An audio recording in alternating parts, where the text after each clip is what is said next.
hablando que nos preocupan sobre lo que es el compromiso, sobre lo que es la formación, sobre lo que es la pertenencia a empresa. Nos lo comentaba Silvia de VSOL sobre el tema del talento, Lucía de Sedatex, Sara de Aludium. Bueno, sobre esto hay muchísimas preguntas y este es un tema que hoy sí que vamos a tocar. En concreto, bueno, hay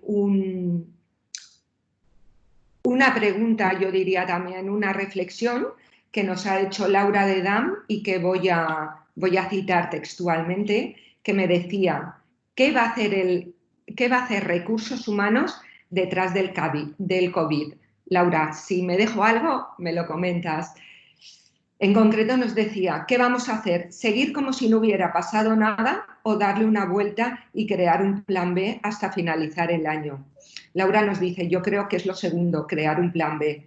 Y bueno, imagino que la mayoría estáis totalmente de acuerdo con ella. Yo también estoy de acuerdo, porque la nueva normalidad, cito lo que me comentaba Laura, la nueva normalidad nos necesita cambiados, distintos. Así que la importancia de resetear y desaprender es clave. Los conocimientos que hasta ayer nos servían, hoy no nos garantizan que podamos construir el futuro que necesitamos. Lo que Fernando diría en sus cursos, la parte de la modernidad líquida, hoy la tenemos aquí más que nunca.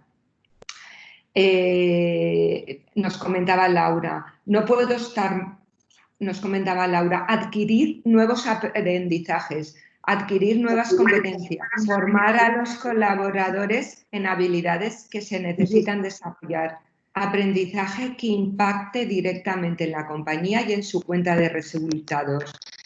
Y nos dice Laura que las empresas que mejor se posicionarán en el futuro serán aquellas que sean ágiles en su cultura, en su digitalización y sepan generar espacios de aprendizaje. Y bueno, me consta personalmente por los proyectos que trabajamos con ella que en DAM están totalmente inmersos en esto. Bueno, no puedo estar más de acuerdo con todos vosotros y con esta reflexión que nos comenta Laura. Y hoy ya no tenemos que prepararnos como hacía un tiempo decíamos para el mundo VUCA, porque esta crisis del COVID-19 nos ha metido de cabeza a todos en este mundo VUCA. En un mundo pleno donde la transformación digital y todo lo que es la digitalización ahora es fundamental. Y entonces, lo que nos estábamos preguntando en los últimos webinars que hemos hecho sobre herramientas que podíamos utilizar en recursos humanos es ¿qué nos vamos a encontrar? Y ya no digo en un futuro próximo, sino la semana que viene y los que tengáis comité mañana, ¿qué nos vamos a encontrar mañana? Las compañías de pronto necesitan ser más ágiles en su gestión, lo vimos también en otros webinars. De pronto se ha implantado el teletrabajo que todos veíamos un poco lejos y bueno, ya lo tenemos aquí. Hemos visto un montón de herramientas. Por cierto, hoy me habéis vuelto a preguntar estos días sobre temas de teletrabajo y herramientas de comunicación. Todo esto lo vimos en los webinars de teletrabajo y en los de comunicación. Los que no hayáis podido asistir los tenéis colgados en nuestra web. De todas formas, si no los veis, me lo comentáis y os los vuelvo a pasar. Y bueno, pues, ¿qué vamos a ver hoy? El tema de recursos humanos y la digitalización es muy amplia, porque recursos humanos es muy amplio y las funciones que se llevan desde recursos humanos también varían mucho en función de las empresas. Pero en todo caso, lo que estamos de acuerdo es que necesitamos preparar a los mandos en que sean más flexibles, a los mandos y a los directivos también, que sean más flexibles, que tengan una mente más abierta, que sean más creativos. Los vimos, creo que está Gema hoy también con nosotros, lo vimos en su día con los temas de resiliencia, de gestión emocional, etcétera. Y bueno, de todo lo amplio que es el mundo de recursos humanos, hoy nos vamos a centrar en parte de lo que hemos estado hablando. Parte de lo que hemos estado hablando es qué plataformas, me habéis preguntado, podemos tener. Nos centraremos más en las de formación y desarrollo, porque si entrábamos en todas, el webinar nos daba la hora de cenar, pero lo podemos aplazar para otro webinar si estáis interesados. Y en esas competencias que nos hace falta formar y qué herramientas tenemos, sobre todo a nivel de formación. Hemos elegido empezar por esto precisamente porque, bueno, sabéis que nosotros somos especialistas en este área y nos sentimos más cómodos a la hora de poder dar respuesta a muchos de los temas que tendréis. Para eso le he pedido a Fernando López, que muchos de vosotros lo habéis tenido en vuestras empresas, en formación de gestión del cambio, de digitalización, en varios tipos de formaciones, y a lo mejor lo que muchos no sabéis es su faceta tecnológica. Fernando viene de Everis, ¿no? Fernando es Everis, viene de Everis y a pesar de trabajar todo lo que es la parte de estrategia, gestión del cambio y varios temas que tienen que ver con dirección y estrategia, nunca ha dejado la parte tecnológica. En concreto, los simuladores de gestión que hemos utilizado en nuestros cursos de formación, todos los simuladores son los que elabora Fernando, y la plataforma nuestra de formación también está elaborada por Fernando, sin contar con su nueva dedicación a todo lo que es la inteligencia artificial. Creo que es la mejor persona para poder darnos información en este webinar porque está compaginando las dos partes, la parte tecnológica y la parte de competencias que muchos de vosotros habéis pedido.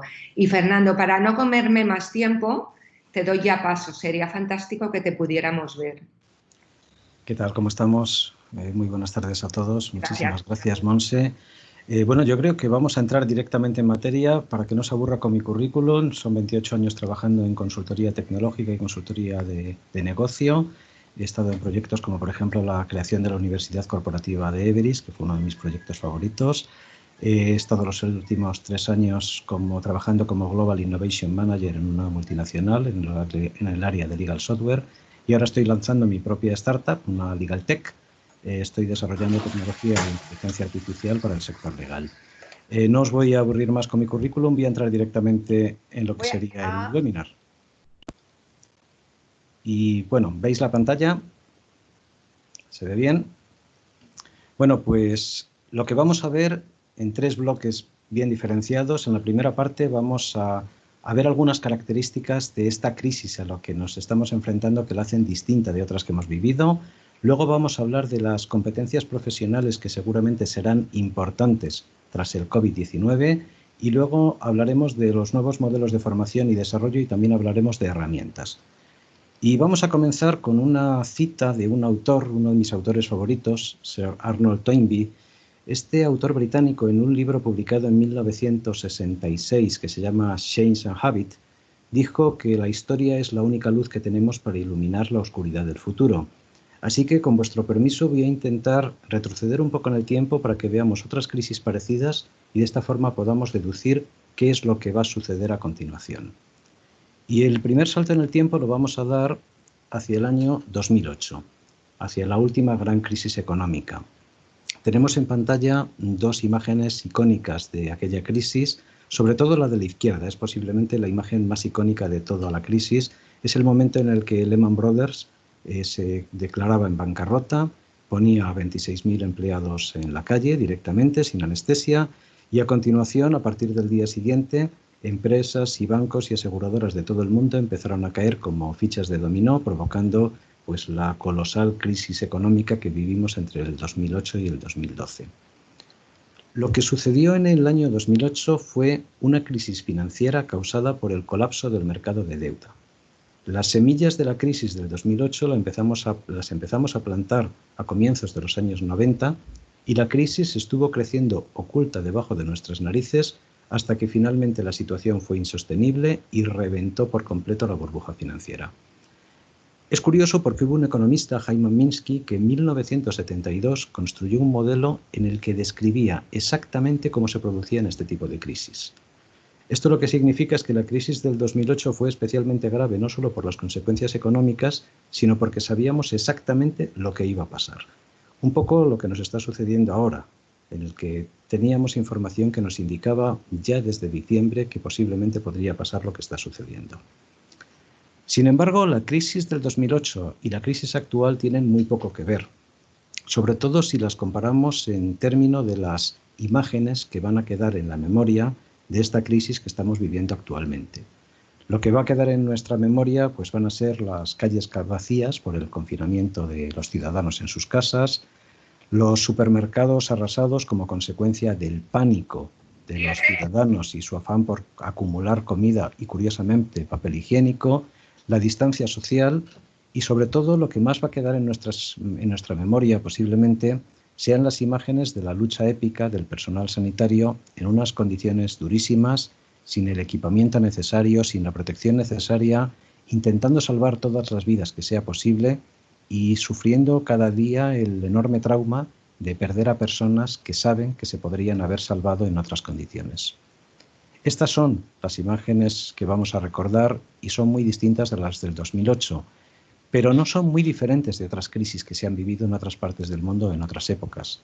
Por ejemplo, estas imágenes son muy parecidas a las que se vivieron en el año 2003 en Hong Kong durante la crisis del síndrome respiratorio agudo, el SARS, de la que hablaremos un poquito más adelante. Y también, si tiramos de hemeroteca, veremos que son enormemente parecidas a las imágenes que se dieron en todo el mundo en el año 1920 como consecuencia de la gran epidemia de gripe, la conocida como gripe española, y si tenemos tiempo y tenéis curiosidad al final del webinar, os puedo contar por qué se llama gripe española.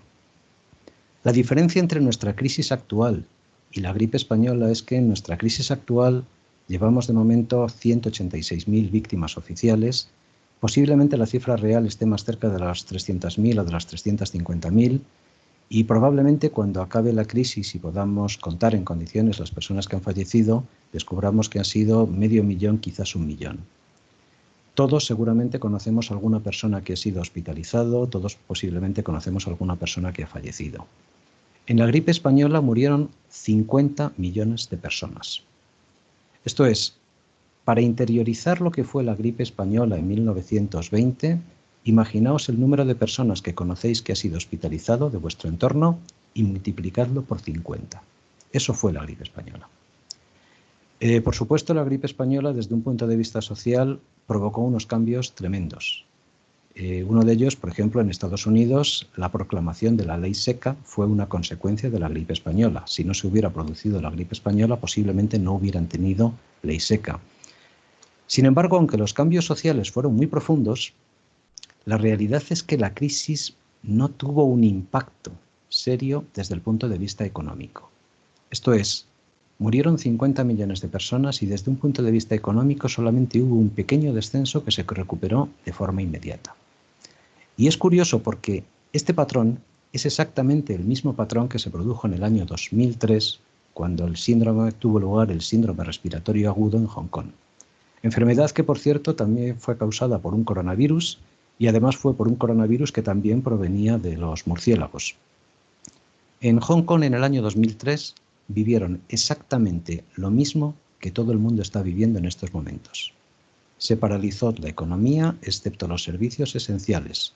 Se confinó a las personas en sus residencias. Se cerraron todos los comercios, bares y restaurantes. Para ir a trabajar o ir a la compra era necesario obtener un salvoconducto por Internet, ir a al supermercado al que te asignaba la página web y regresar con la compra corriendo a tu casa. Esta paralización de la economía provocó una caída automática de la economía y en el momento en el que se levantó la cuarentena, la gente salió de sus casas, volvió a trabajar y la economía se recuperó a toda velocidad. Hay multitud de informes y multitud de análisis de las consecuencias económicas de la crisis del SARS. Este que tenéis en pantalla es uno de los más profundos y también es uno de los más completos. Si queréis os lo puedo enviar a través del grupo de WhatsApp, el PDF, o bien lo podéis consultar directamente en esta página. Voy a traducir únicamente las primeras líneas. Los informes y estimaciones alarmistas iniciales sobre el impacto económico del SARS no se vieron confirmados por las estadísticas reales. El impacto económico del SARS en consumo, turismo y servicios asociados a viajes ha resultado ser poco duradero. El miedo y el pánico desaparecieron rápidamente una vez que la epidemia remitió. Esto es, La situación era similar a lo que estamos viviendo en estos momentos, en el que desde los medios de comunicación se nos está hablando de una posible crisis económica de consecuencias devastadoras. Pero la realidad es que en una crisis muy parecida y muy reciente como la que fue la de Hong Kong, esto no sucedió. La recuperación de la economía fue muy rápida.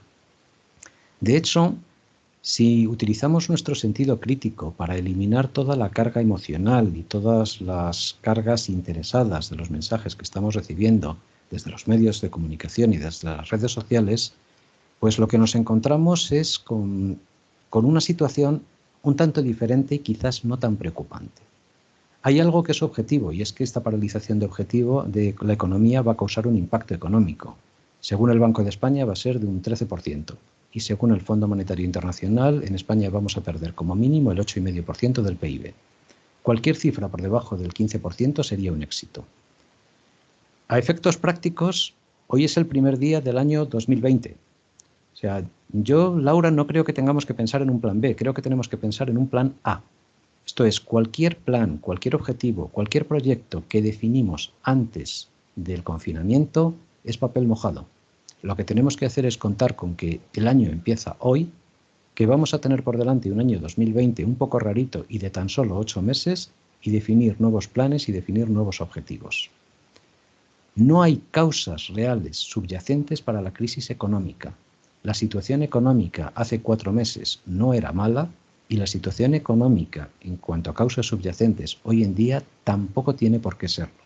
Los clientes volverán en el momento en el que les dejen salir a la calle.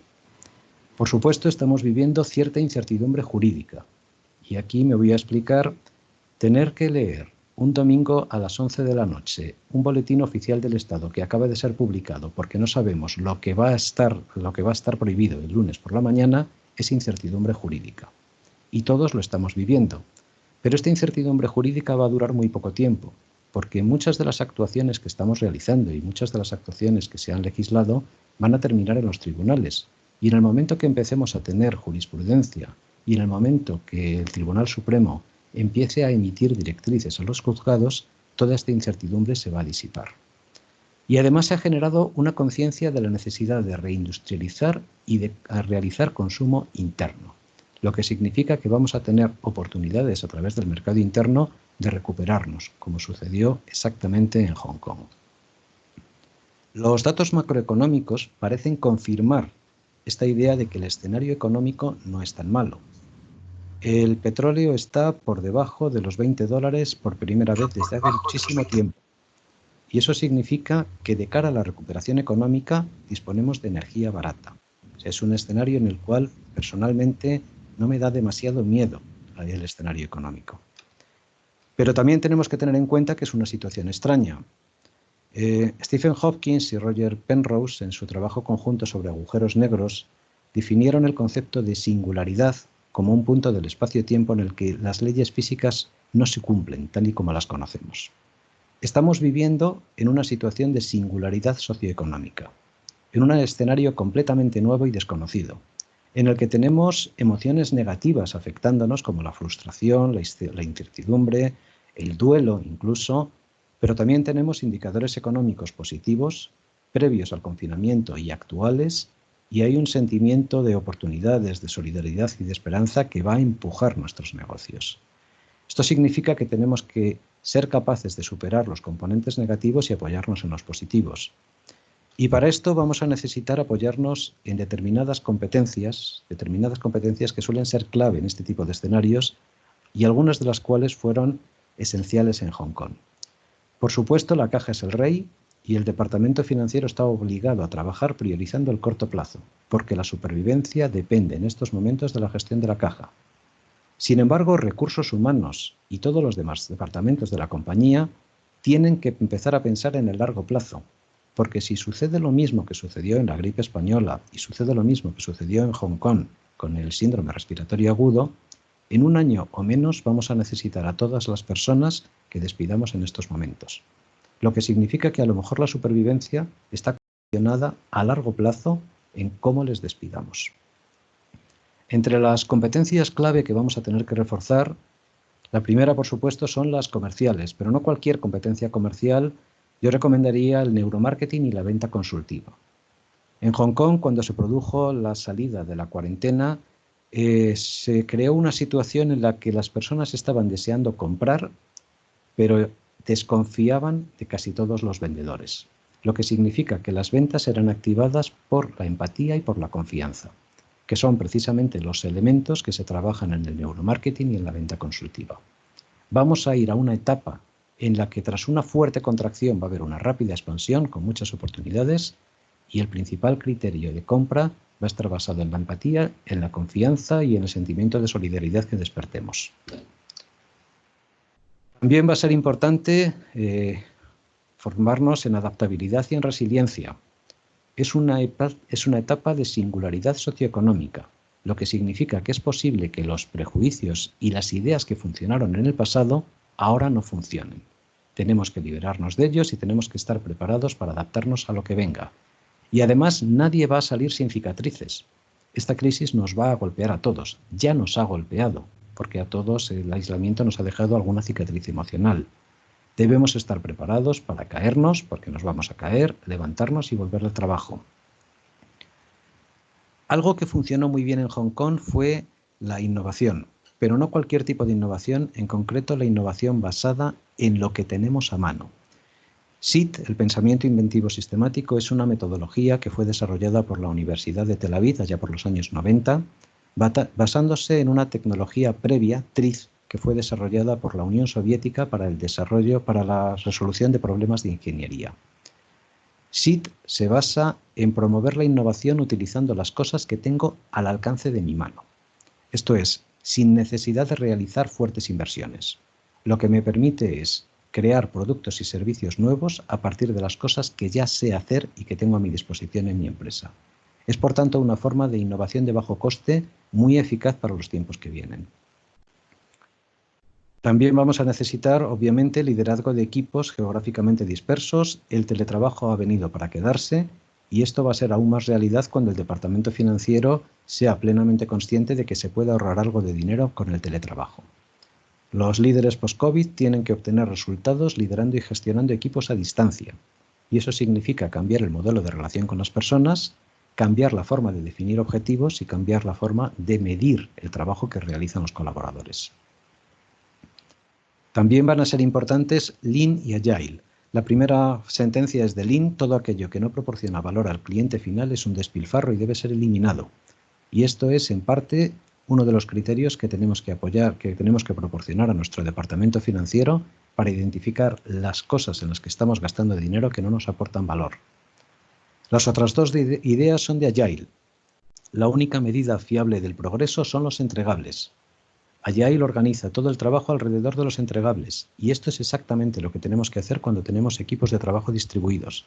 Definir muy bien cuál es el entregable que esperamos que confeccione la persona que está trabajando desde su casa. Si no hay definición de entregable, no hay trabajo. Y por último, otra segunda idea de Agile: los mejores resultados provienen de equipos reducidos, autogestionados, formados por gente técnicamente cualificada y con fuerte sentido de responsabilidad. Si falla cualquiera de estas condiciones, Agile no funciona. Hay una historia siniestra alrededor de los orígenes de Agile. Si tenemos tiempo al final del webinar y estáis interesados, os la puedo contar. Más cosas. También va a ser importante reforzar el pensamiento crítico y el método científico. El pensamiento crítico es lo único que tenemos para sobrevivir en un mundo que está literalmente intoxicado por las noticias falsas. Es lo que tenemos para encontrar los fragmentos de verdad entre todas las mentiras que estamos recibiendo a diario. El método científico es la herramienta que utilizamos para afilar nuestro pensamiento crítico. Una de las naciones que ha llevado mejor esta crisis del coronavirus ha sido Alemania. Taiwán, Hong Kong y Corea del Sur también lo han hecho bastante bien, pero estas tres naciones tuvieron experiencia con el síndrome respiratorio agudo.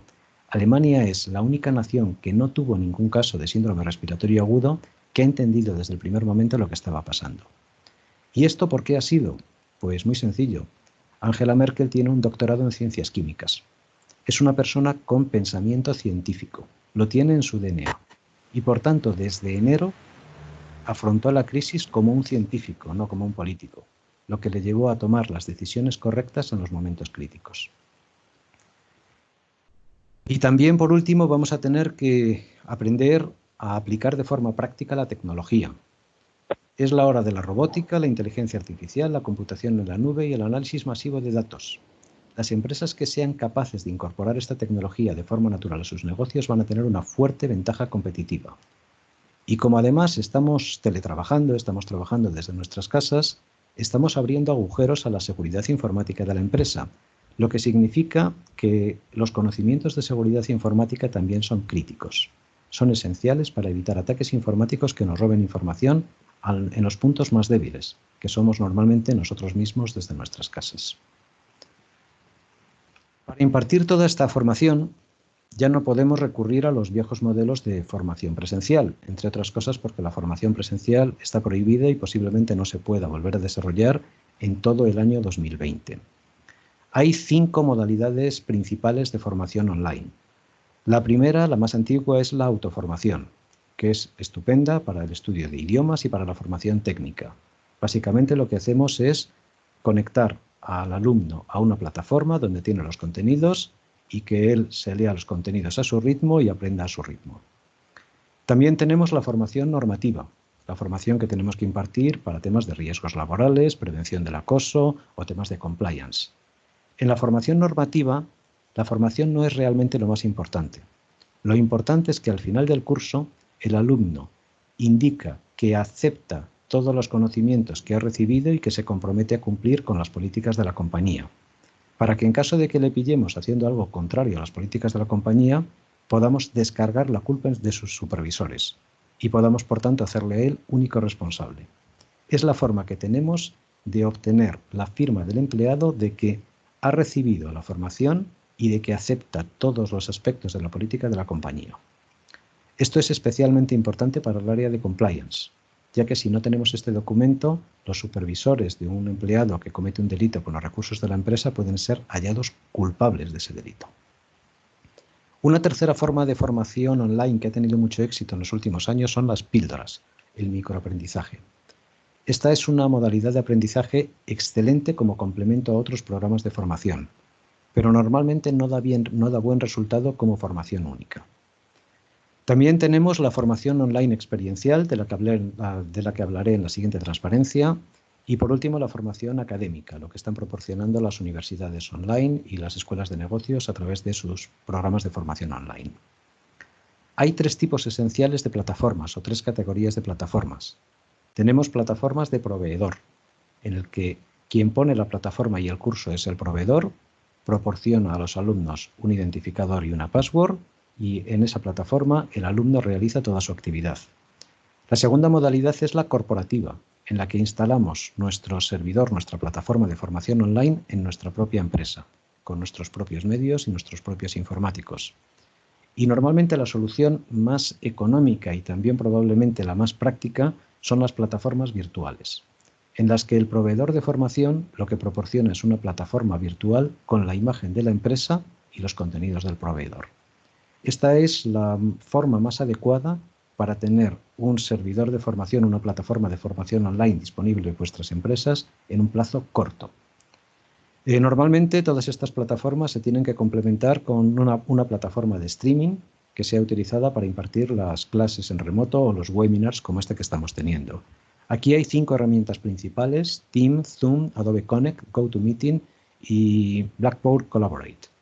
De estas plataformas, las que parecen ser más estables en esta situación en la que hay un uso masivo son Teams y Zoom. Connect y GoToMeeting están teniendo algunos problemas de rendimiento, aunque con toda seguridad estarán trabajando en ellos y en semanas los tendrán resueltos. Respecto a la formación online experiencial, bueno, aquellos que sois clientes de Talemmo sabéis que Talemmo se ha diferenciado siempre por proporcionar una formación presencial de alto impacto, con grupos reducidos, sesiones intensas, muchas actividades y un enfoque muy práctico, pero siempre enfocado alrededor de la formación presencial. En estos momentos en Talemmo ya no podemos dar formación presencial porque es una actividad que no está permitida y que no podremos hacer a lo largo del todo el año, lo que significa que o nos transformamos o desaparecemos. Nuestra apuesta es ir a una modalidad de formación online en la que proporcionamos lo más parecido posible a la formación presencial que dábamos previamente. Por tanto, seguiremos teniendo grupos reducidos, la documentación estará disponible en la plataforma, impartiremos sesiones formativas en remoto con fuerte carga formativa, al estilo de lo que hacíamos en las sesiones presenciales, crearemos canales de comunicación permanentes entre los alumnos y el instructor y además también realizaremos casos prácticos en remoto. Todo esto lo vamos a hacer a través de una nueva plataforma que hemos estado desarrollando en las últimas 3 semanas.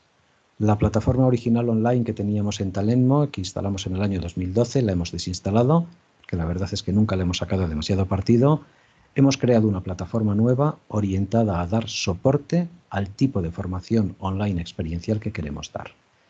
Esta plataforma está basada en la tecnología de mi startup tecnológica. Vamos a proporcionar con esta plataforma 3 servicios. Los cursos a medida, como los que Talentmo ha estado dando en los últimos años a muchos de vosotros. También vamos a introducir la modalidad de cursos abiertos, cursos en los que vamos a invitar a personas de diferentes empresas y en el que vamos a tener alumnos de diferentes empresas con la misma experiencia formativa que los cursos a medida. Y también podemos dar el servicio de plataformas virtuales. Podemos virtualizar nuestra plataforma para ofrecerla a vuestras empresas y que vuestras empresas accedan con vuestra imagen corporativa a los contenidos y a los programas de formación de Talentmo.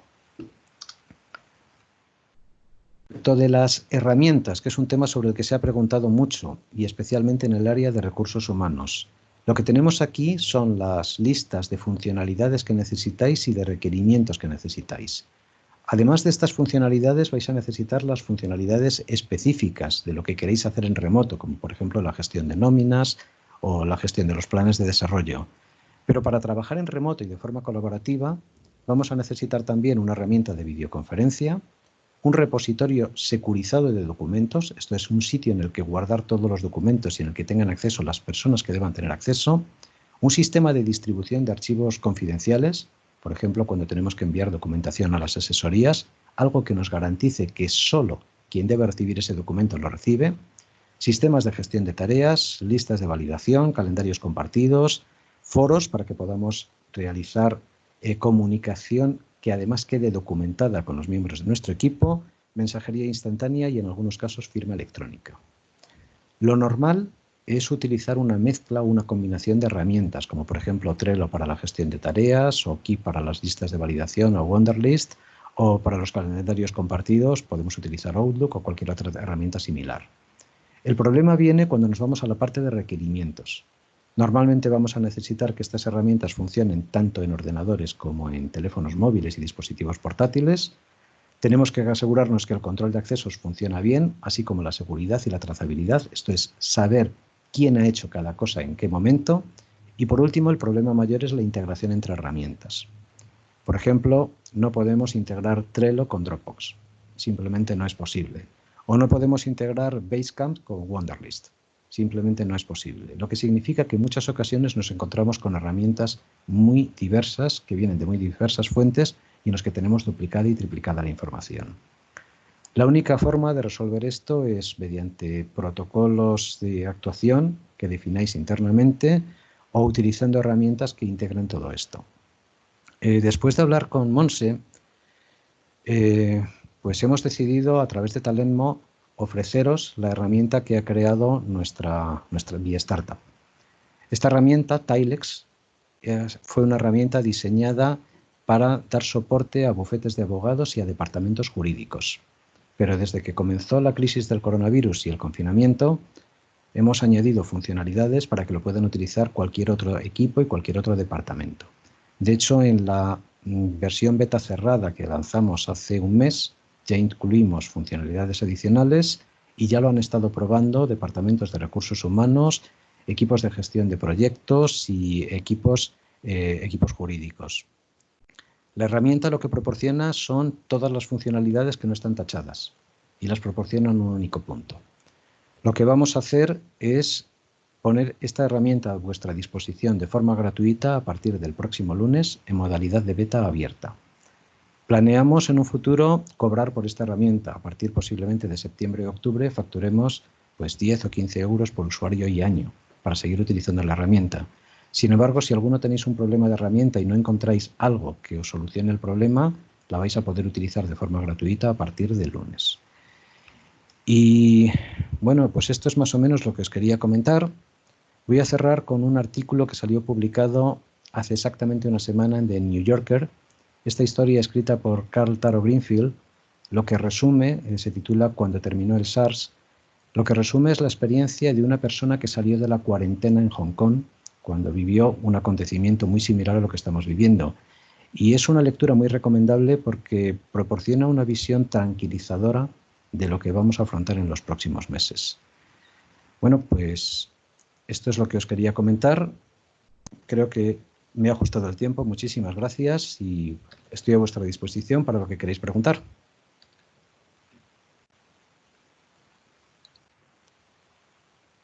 Bueno, pues sí, todo el tema de las preguntas que teníais básicamente estaban, si las queréis hacer vosotros directamente, las preguntas iban, ¿por qué es mejor plataforma interna o plataforma de proveedor de formación? Yo las voy leyendo, mientras tanto, los que queráis solo tenéis que desconectar el micro y hacer la pregunta correspondiente.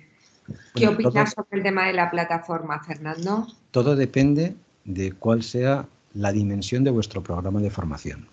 Si estáis pensando en montar una universidad corporativa, plataforma interna, sin duda. Si vuestro programa de formación tiene contenidos muy a la medida de vuestra organización, plataforma interna, lo más sencillo, algo que controléis por completo. Sin embargo, si estáis comprando la mayor parte de la formación a proveedores externos, o sois una empresa pequeña o no tenéis un departamento informático grande, lo mejor es contratar los cursos directamente en la plataforma del proveedor, o si estáis muy preocupados por la imagen corporativa, comprar esos mismos contenidos a través de una plataforma virtual. Esto es la plataforma del proveedor con vuestra imagen corporativa. Esa era otra de las preguntas. La parte corporativa, si se puede customizar para una empresa. Sí, en plataformas de virtualización sí se puede, y en nuestra plataforma, que es una plataforma desarrollada con la última tecnología, está hecha en Angular 9, que es una tecnología que salió a finales de enero. Sí se puede customizar, se puede adaptar, incluso se puede utilizar como herramienta de comunicación interna. Esto es, os puede dar soporte a los foros internos a través de los cuales comunicar directamente noticias a vuestros empleados o interactuar con vuestros empleados.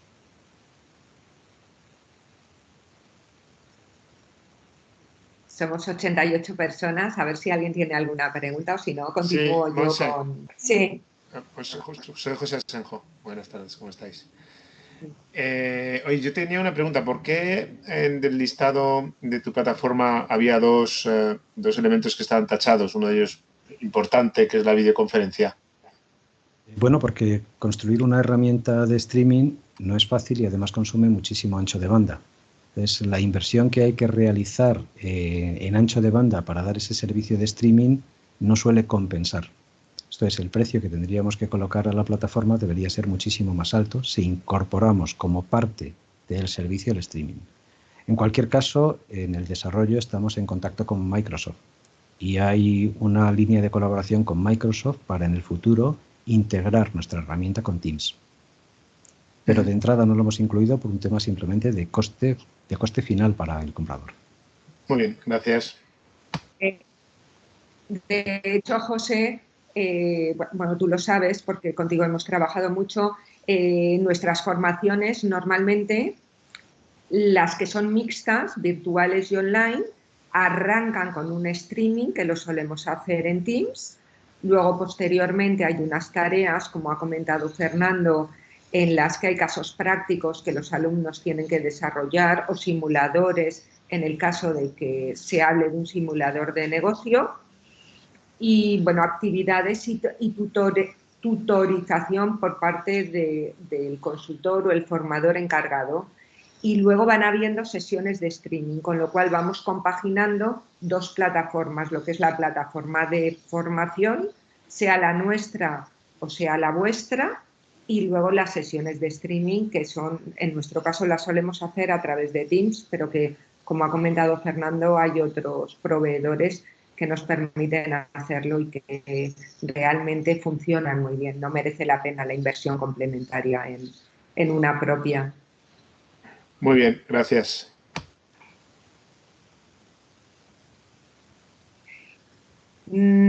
No sé si está Marta Marco, sí que la veo. Marta comentaba el otro día, que además lo comentó también por el tema del foro, todo lo que es la parte de la Fundae, cómo se pueden bonificar. Sí, Marta, te dejo a ti. Hola, buenas tardes. Yo más que nada comenté pues que había tenido la experiencia aquí en Castellón de que la inspectora de trabajo nos había llamado en relación al ERTE que se ha interpuesto en nuestra empresa y sobre pues, el plan formativo que va conexo a este ERTE, porque todos los afectados realmente pues, son un colectivo prioritario y que las empresas deben de fomentar la formación a este colectivo. Yo también, un poco reflexionando, pues pensé que también puede servirnos esto para poder trabajar la pertenencia y que no se sientan tan abandonados en este proceso. Se puede trabajar desde muchos prismas y la verdad con la línea, con la pauta de trabajo de cuidar a las personas y que realmente las empresas se den cuenta de que las personas son el valor principal que tienen, pues a partir de ahí pues empezar sobre todo a diseñar un plan formativo en función de las necesidades que el nuevo escenario nos va a marcar. Es un poco, la verdad, Fernando, brillante, brillante. Para mí ha sido brillante. Felicidades. Gracias, Marta. Muchísimas gracias. Hemos introducido en la plataforma los listados necesarios para que los cursos sean bonificables. Por una parte se puede obtener la información de la actividad que ha tenido el alumno y por otra parte también hay un acceso específico para los auditores, para que el auditor pueda acceder al curso y comprobar la información por sí mismo. Así que sí, la plataforma está construida con ese requerimiento de que todo sea bonificable. Sí, y por otro lado, con respecto al tema de los trabajadores del ERTE, comentarte, Marta, que bueno, yo lo estuve mirando en detalle porque habían varios clientes que nos habían comentado y nos habían pedido el tema de los planes formativos y realmente no es obligatorio. Lo que ocurre que, bueno, como ya conoces la inspección, ellos lo aconsejan y lo recalcan. Claro. En varios A ver, tenemos que tener claro que la administración está prácticamente en bancarrota y van a tener, es que es así y van a tener objetivos claros y nosotros no hemos puesto ni un ERTE de fuerza mayor, ni con exoneración de cuotas, ni hemos puesto un ERTE por causas productivas y ella ya me lo dejó caer. Me lo dejó caer de que fuéramos trabajándolo, qué tal, y yo es con una inspectora que me llevo muy bien, a pesar de que es muy estricta, muy exigente, pero, en fin, es como todo, al final trabajas en la línea que ellos te marcan y te la traes a tu terreno. Y entonces, pues vamos a empezar a trabajar en esa línea. Con las reflexiones que también apuntaba, de sobre todo pues trabajar la fidelización del trabajador, que es muy importante, que se sienta sobre todo querido y necesitado y que pues posiblemente esta situación pues tan complicada en la que muchas empresas nos encontramos pues es una medida legal y para poder salir un poco temporalmente, pero vuelvo a lo que decía Fernando, vamos a necesitarlos. Yo, la verdad, el rayo de luz que necesitábamos todos nos lo ha dado Fernando. O sea, es ahí, es hacia ahí donde tenemos que ir apuntando. Muchísimas gracias. Gracias de nada. Bueno, tengo dos preguntas más que me las están mandando por WhatsApp. Una casi la puedo contestar yo, que sería ¿cuáles serían los criterios para hacer una buena elección de proveedor online? Porque claro, ahora hay una oferta de formación enorme por parte de todos, desde los cursos cortitos hasta los cursos largos, totalmente online. Yo antes de que os conteste Fernando, un poco ya lo ha estado comentando él.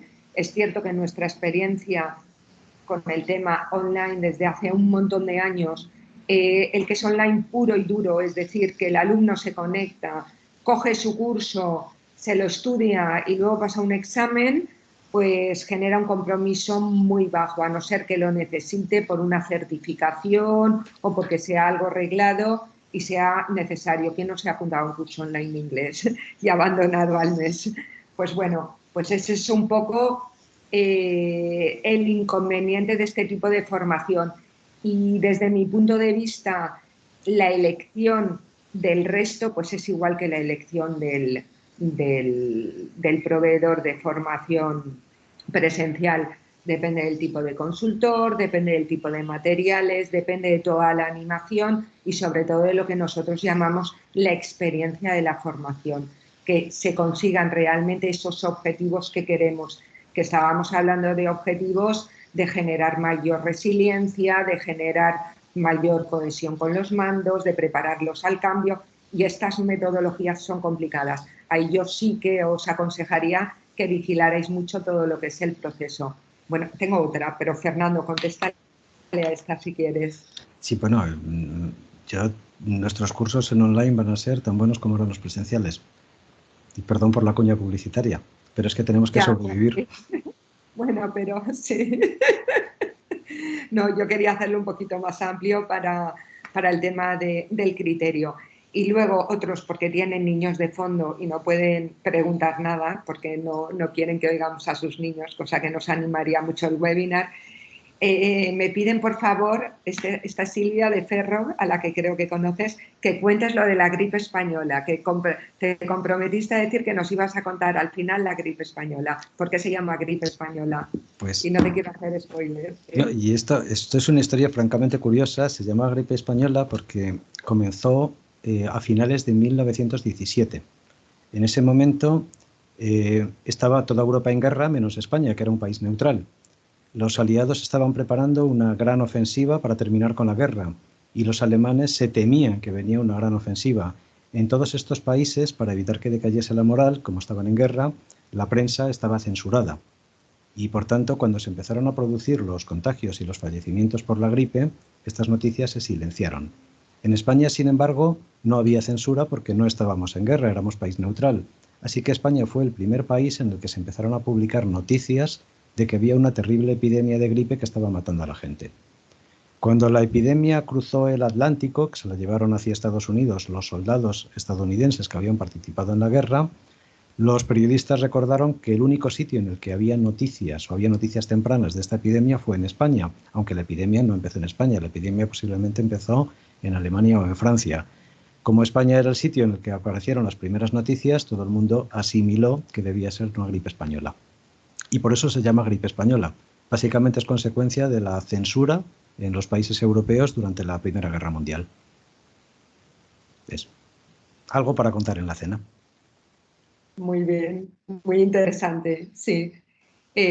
Bueno, te están dando las gracias, Fernando, tanto Luis como Silvia, que son los que han hecho las preguntas, y las otras vienen también por temas ya de detalles de la formación propiamente en sí, de algunas habilidades que yo creo que es mucho mejor que lo vayamos viendo particularmente, porque es extensísimo. Me preguntan, por ejemplo, cómo podemos trabajar la gestión del cambio a través de formación online.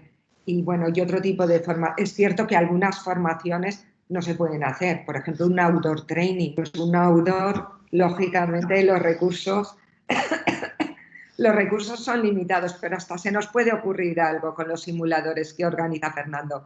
Estoy segura. El tema de la resiliencia, el tema de la gestión del cambio, el tema de la empatía, el tema incluso de las ventas, todo eso sí que se puede trabajar. Sí, exactamente. Además se trabaja con una combinación de clases en remoto, con lectura individual de los materiales y alguna actividad que se gestiona principalmente a través de los foros. El curso lo comenzamos con una sesión en remoto de aproximadamente 1 hora de duración, en la que se plantean las ideas fundamentales. Son sesiones de alto impacto. No sé si os habéis fijado que en este webinar No he parado de hablar y de mostrar transparencias. Si un alumno quiere ir más despacio, que se vea la grabación más adelante y ponga las pausas donde quiera. Pero para que una formación presencial funcione, tienes que ir a toda velocidad, si no los alumnos se te distraen, lo que significa que es una formación muy intensiva. Esas ideas se complementan con la documentación que se deja en la plataforma y con ejercicios que se colocan a través del foro. El profesor y los alumnos están en contacto permanente a través del foro, lo que significa que el profesor sigue dinamizando a los alumnos hasta que se llega a la siguiente sesión presencial. En la siguiente sesión presencial se resuelven algunas dudas que hayan surgido los días anteriores y se da el siguiente tema. Y así en 4 sesiones se puede conseguir una sesión de bastante impacto. No es idéntico a un curso presencial de 2 días intensivo como hacíamos antes, pero es lo más parecido que podemos lograr a eso. Y funciona bien, está funcionando bien en las universidades online, en algunas de ellas, está funcionando bien en algunos programas como el de Power MBA, que es bastante bueno y que sigue este criterio, y estoy convencido de que en Talemmo, que tenemos a los mismos profesores que están trabajando en estos programas de éxito, pues también va a tener éxito. Es la solución que tenemos para los tiempos en los que estamos viviendo. Gracias, Fernando. Me preguntan por los simuladores, que bueno, que le iba a contestar yo, pero como nos quedan unos minutos, el tema de los simuladores sí que funciona también a través de la formación online. Sí pueden funcionar los simuladores de negocio a través de online y en qué consisten los simuladores. Entonces, como tú eres el creador, ya que estás tú, pueden tener la información de primera mano. Cuando trabajamos en el aula con un simulador, lo que tenemos es un simulador en el que se plantea un escenario. Ese escenario puede ser dirigir una empresa de consultoría o dirigir un centro comercial o dirigir un hotel. Tenemos simuladores de muchos tipos distintos. Se les plantea a los alumnos una serie de cuestiones, se les plantea un escenario y se les da una hoja de decisión. En esa hoja de decisión lo que indican son las medidas que toman, por ejemplo, en un simulador de consultoría respecto a las tablas salariales que van a colocar, a cuánto van a invertir en el proceso de recruiting, a cómo van a gestionar la velocidad de las carreras. Todos esos datos se colocan de forma conjunta en una calculadora, en una hoja Excel compleja de unas 200 o 300 ecuaciones en función del simulador y te calcula resultados probables de cada equipo. Son simuladores competitivos, lo que significa que hacemos varios equipos y los equipos compiten entre ellos. Eso nos permite crear una especie de entorno en el que hay un mercado competitivo real, en el que tus decisiones no son buenas o malas porque sean tus decisiones, sino que son buenas o malas en función del conjunto de decisiones de los demás equipos. En varios turnos, las empresas, los equipos van evolucionando y al final, pues como pasa en la vida real, hay ganadores y perdedores. En un entorno online, esto lo haríamos organizando equipos y dándoles un plazo límite para que entreguen su hoja de decisión. Una vez que todos los equipos han entregado sus hojas con los parámetros de su turno de decisión, se introducen en el simulador y se publican a través de la plataforma. Ahí ellos tienen la información que reciben en el aula de cómo les han ido las cosas en función de sus resultados. Y ahí comienza el siguiente turno en el que nuevamente tienen que volver a tomar decisiones, tienen que volver a decidir cuánta gente contratan y cuánta gente despiden y cómo reconfiguran su centro comercial o su hotel. Se introducen nuevamente los datos cuando llega el momento límite y obtienen los resultados. Es una especie de juego de competición, como una especie de juegos de empresa, en el que cada equipo decide cómo quiere gestionar su empresa y estos resultados son juzgados por un algoritmo matemático complejo. Y es así como funcionan. Son muy divertidos y sobre todo lo que permiten es introducir muchos componentes de aprendizaje además bastante rompedor, en el sentido de que las personas sufren las consecuencias de sus decisiones. Utilizamos, por ejemplo, con muchísimo éxito un simulador en MediaMarkt, era un simulador de centro comercial en el que tenían que decidir el tamaño de la plantilla y también cómo distribuían el espacio del centro comercial. Y claro, nos encontramos con situaciones tan curiosas como que, por ejemplo, empezaron a entrar en guerras de precios, perdiendo todos dinero, o empezaron a especializarse, uno se fue para fotografía y el otro se fue para informática y el otro para libros, y el que vendía libros se arruinó, cosas de este estilo. Nos encontramos con situaciones que se parecían mucho a lo que ellos estaban viviendo en su entorno real. Es esencialmente una herramienta para que comprendan la visión global del negocio en el que trabajan y que jueguen con él. Y que comprendan también mejor las decisiones de sus líderes, las decisiones de sus jefes, cuando deciden hacer una cosa o hacer otra. Son herramientas de bastante impacto y la verdad es que muy recomendables y que se adaptan perfectamente a este tipo de escenario online. No, decía que hay alumnos de los que tuvimos conectados, sí, de MediaMarkt. Creo que hay una persona, pero no le funcionaba bien el micro.